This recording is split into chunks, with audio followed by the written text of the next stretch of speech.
Эрхэм үндэт зочдоо та бүгдийн өмнө Монгол улсын их хурл засгийн газрын гишүүн гадаад харилцааны сайд хатагтай Батмөнхийн Батцэцэг таныг урьж байна. I now have the honor to invite Her Excellency Ms. Batchelor Batmunk, Minister of Foreign Affairs of Mongolia. Эх орондоо та бүхнийг хүндэтгэн урьж, дэлхийн бизнес эрхлэгч эмэгтэйчүүдийн чуулга уулзалтыг зохион байгуулж буйдаа баяртай байна.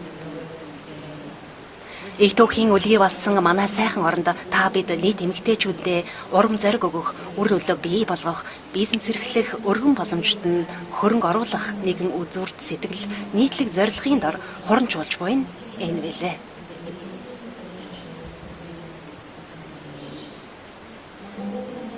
Өнөөдрийн чуулга уулзалт Монгол улсын ерөнхийлөгч Ухнагийн хүрэл сүхийн эвэлдор зохион байгуулагдаж, бог онцлон тэмдэглэхэд таатай байна. Энэ бол хүйсийн тэгш байдал, хүртээмжтэй хөгжлийн төлөөх манай улсын тууштай бодлогын нэгэн илэрхийлэл юм. Өнгөрсөн жилүүдэд зохион байгуулагдсан энхийг сахиулагч эмэгтэйчүүд гадаад хэргийн сайд нар дэлхийн манлайлагч эмэгтэйчүүдийн чуулга уулзалтын бүх өнөөдөр инхүү бизнес эрхлэгч, шинийг санаачлагч, эдийн засгийн салбарын манлайлагч эмэгтэйчүүдийн чуулганаар үргэлжилж байна. Одоогоос 30-аад жилийн өмнө Бээжин хотноо болсон дэлхийн эмэгтэйчүүдийн баг хурлаас хүний эрх бол эмэгтэйчүүдийн эрх хэмээн тунхаглаж, хүйсийн ялгаанаас үүдэлтэй сайд бэрхшээлийг арилгах зорилтыг дэлхийн нийтийн өмнө тавьсан билээ. Эмэгтэйчүүд шийдвэр гаргаж, яриа хэлэлцээ хийхээс эхлээд байгууллагын удирдах зөвлөл, төр засгийн эрх барих байгууллагад ажиллах нь нэмэгдсэн. Гэсэн ч тэдэнд олон төрлийн саад бэрхшээл тулгарсаар байна. Эмэгтэйчүүд хөрөнгө санхүүгийн боломжгүй. Альва шийдвэр гаргалтын гадна үлддэг зүтгэл манлайлалын дутуу үнэлэгддэг хэвээр байна. Ийм байх учиргүй. Өнөөдөр та бидний цугласан гол зорилго нь үүнийг залруулахад оршино. Бид хувьсгал, өөрчлөлтийн хөндлөнгөөс гарч алгуурлан суух бос өөрсдийн гараар эрч хүч нэмэхээр цугларлаа. Эмэгтэйчүүдийн эдийн засгийн оролцоо нэмэгдэхэд нийгмээрээ хөгждөг. Эмэгтэйчүүд бүтээн байгуулахад улс үндэснээрээ цэцгэлдэг. Эмэгтэйчүүд өөдлөн сэргэхэд хүн төрөлхтөн мандан бадардаг. Бид урам зориг хайрлыг харилцан нөлөөлж хөрөнгө оруулах гэсэн нь энэ чуулганы ураа өг төдийгүй цаашдын үйл хэргийн чигийг тодорхойлох лууч юм а. Давж болшгүй бэрхшээл гэж байдаггүйг харуулсан бахархам түүх туршлагаа хуваалцаж бид биедээ урам өгнө.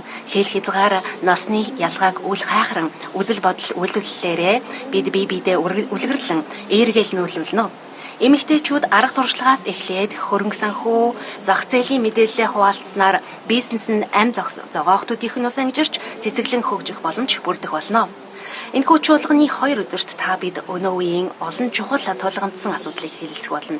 Тухайлбал эмэгтэйчүүдийн манлайлалд учирч буй саадыг арилгах, тэдний бизнест санхүүгийн дэмжлэг үзүүлэх, ногоон хүртээмжтэй эдийн засгийн тогтолцоог бий болгох, захимжуулалтыг нэвтрүүлэх талаар ярилцах болно. Өөрөөр хэлбэл бүтээлч сэтгэлгээгээ уралдуулж, шинийн санаачлагыг хөрөнгө оруулагчтай холбож, их өөрчлөлтийг авч ирэх шинэ үеэ зоригжуулах болно. Эрхэмсэг хадагтай ноёдоо. Монголчууд эртнээс эмэгтэй хүний ухаан бэлгийг хүндэтгэж ирсэн уламжлалтай.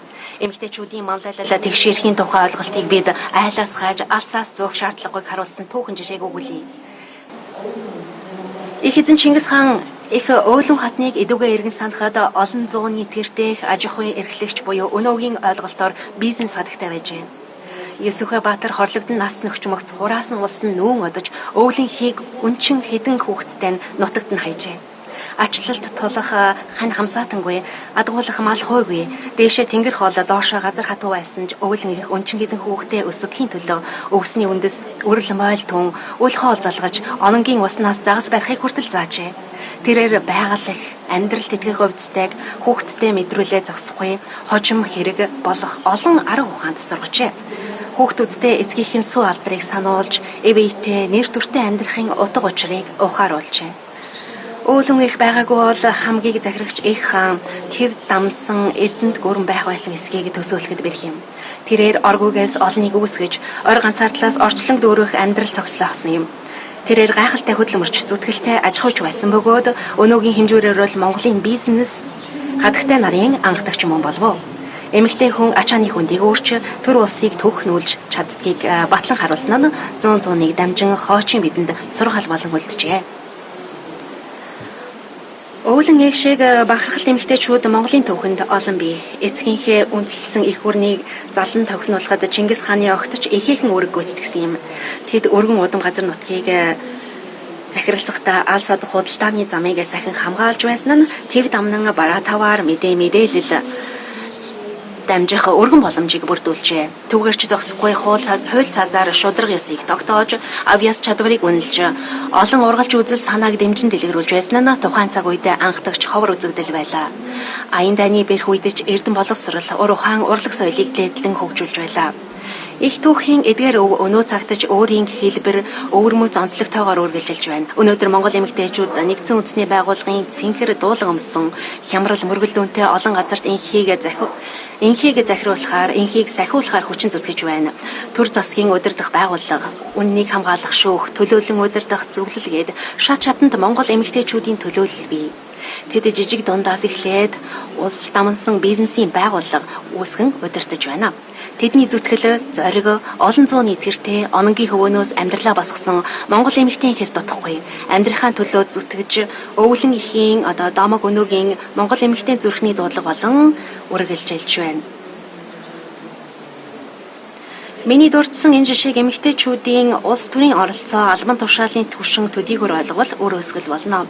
Учир нь алс хөдөө нутагт оршин сууж, олон саад бэрхшээлийг даван, өдөр тутмын амьдралаа даван авч яваа жирийн Монгол эмэгтэйчүүд ч өнөө цагийн аж ахуйн бизнес эмэгтэйчүүд юм аа. Байгаль дэлхийн ааш аягт тааруулан мал хавга хариулах, ноос нолуур, сүү цагаан эдэгээ боловсруулахаас эхлээд нарны зай хураагур, цахим худалдаа гээд олон орчин цагийн технологиг хүртэл тэд эзэмшиж гэр бүл нийгмийнхээ ач ханаас үүрч яваа. Үүгээрээ тэд унган байгалаа хамгаалагч, уламжлал, шинжилгээг хослуулагч, үнэт зүйлсийг тээгч бас бүтээгчд билээ.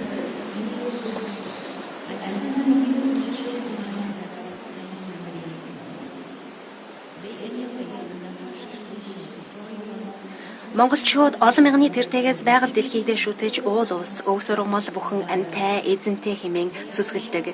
Тийм учраас байгалийн хишгээс хэрэгцээндээ тааруулан ухаалгаар ашиглаж, нөхөн төлж ихтийн цэврийг нь ямагт хадгалж ирсэн. Дэлхий дахинд уур амьсгалын өөрчлөлт, хүрээлэн буй орчны доройтол нүүрлэж буйна. Энэ цаг үед нүүдэлч монголчуудын энэхүү уламжлалт ухаан нь даяарт түгээх даган хэрэгжүүлэх гарын авлага болж байна. Их хотын бизнес эрхлэгч хөдөө нутгийн малчин бүсгүйн аль альнийг дэмжин чадахжуулснаар уламжлалт ухааныг амьдралд хэрэгжүүлсэн үр ашигтай, доктортой хөгжлийн боломж бүрдэх болно. Энэ бүхэн эцсийн дүндээ их дэлхийн сайн сайханд үйлчлэхэн дэмжиггүй. Өнөөдөр дэлхийн олон орноос энд хүрэлцэн ирсэн бизнес эрхлэгч хөрөнгө оруулагч, манлайлагч нарын анхаарал санарт хүрэхийн тулд миний бие энэхүү Монгол эмэгтэйчүүдэд зориуд бахархан алдаршуулж байна. Та бүхэн Монгол орныг, Монгол эмэгтэйчүүдийг энэ чуулганы оролцогч, зохион байгуулагч төдийгүй урт хугацааны найдвартай түнш сайн найзаа хэмээн хүлээн аваарай. Монгол орон 5 хоршоо мол алт зэс нүүрсгээд асар их баялагтайг та бүхэн сайн мэднэ. Унган байгальтай хөдөө нутагт аялал жуулчлалыг хөгжүүлэх өргөн боломж бий. Үүний зэрэгцээ бид цахим худалдаа, хиймэл оюун ухаан, бүтээлч үйлдвэрлэлийг хөгжүүлэхэд анхаарал хандуулж байна. Тэгвэл энэ бүхнээс үнэтэй нээгдээгүй баялаг бол хүн ард нэм шүү. Ялангуяа өндөр боловсрол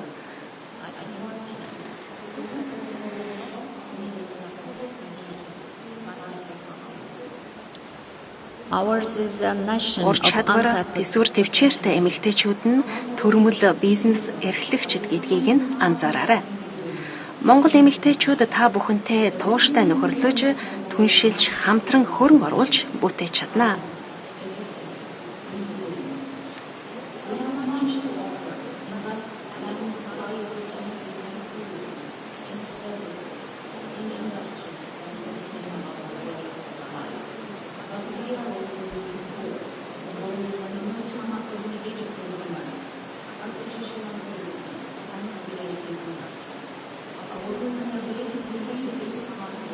It gives the right partnerships and investments.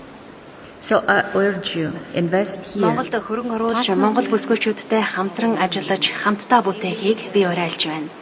Монгол уламжлалт арга ухаан, ноу-хауг, бизнесийн салбар компанийнхаа үйл ажиллагаатай уялдуулан хөгжүүлж, дэлхийн зах зээлд хамтдаа гарцгаах боломж бий гэж би бодож байна. Personal history. Long before I entered politics, government, I was an entrepreneur. I build companies from the ground up. Улс төрчийн хуваарь бодлого яриа зогсохгүй бизнесийн салбар зүтгэж явсан туршлагаасаа хуваалцаж буйна энэ юм. Би улс төрд хөт тавихаас өмнө компани байгуулж бизнес хийж байлаа. Бизнест тулгардаг бэрхшээл, жаргал зовлон, эрсдэлтэй алхам бүхнийг туулж унаж босож явсан. Хийж бүтээснээсээ эргэн харж бахархан баярлах амтыг бас мэднэ. Хамгийн чухал нь ажлын байр бий болгож, бусдад боломж олгож ирээдүгийн бүтээхийн сайхныг мэднэ.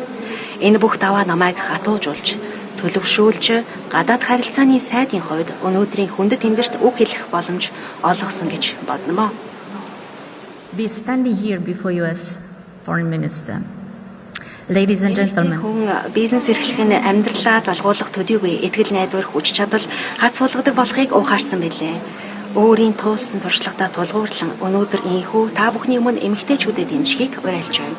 Хадагтай ноёдоо өнөөдрийн энэ чуулга уулзалт хүн төрөлхтний тал нь болсон эмэгтэйчүүдийн эдийн засаг дахь оролцоог нэмэгдүүлэх чухал алхам байх болно. Бизнес эрхлэх нь хэн нэгэнд олгогдсон онцгой эрх биш, хүн бүр оролцох, хийх боломжтойг харуулах алхам байх болно. Цаашилбал эмэгтэйчүүд амжилттай бизнес эрхлбэл улс орноо дэлхийд дахины хөгжилд хөдөлтгийг харуулахад чиглэсэн чухал алхам байх болно. Эмэгтэйчүүдийг дэмжин гэдэг энх тайван хөгжил, дэвшил, хүн төрөлхтний ирээдүйд оруулж буй хөрөнгө оруулалт гэдгийг жирийн эмэгтэй, эх хүн, бизнес эрхлэгч нийтийн албанд зүтгэж яваагийн хувьд итгэл төгс хэлж чадна. Та бүхэнд миний өгөх урам зориг, үзүүлэх нөлөө, оруулах хөрөнгө энэ юм аа.